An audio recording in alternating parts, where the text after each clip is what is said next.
hommes de la haute cour militaire.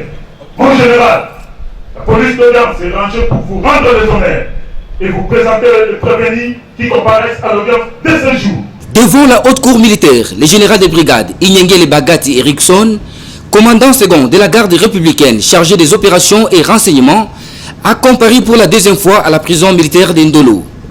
Les ministères publics, organes poursuivants, accusent cet officier et ses consorts, au nombre de 42, de former un complot dans le but de détruire et de changer par les armes les régimes constitutionnels établis pour les uns et la non-dénonciation pour les autres prévenus.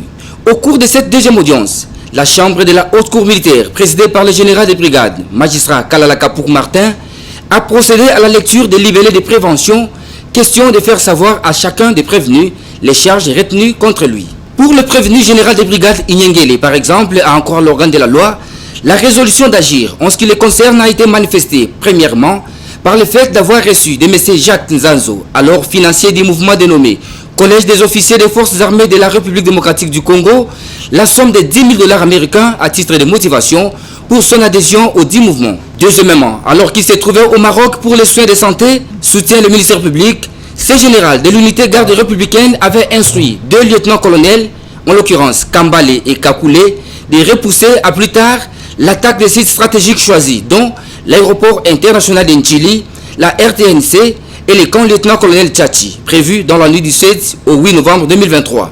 Et c'est en attendant l'évacuation vers le front des troupes au centre d'instruction de Kibomango. Ces faits sont prévus et punis par les articles 195, 196 et 213 du Code pénal ordinaire, livre 2.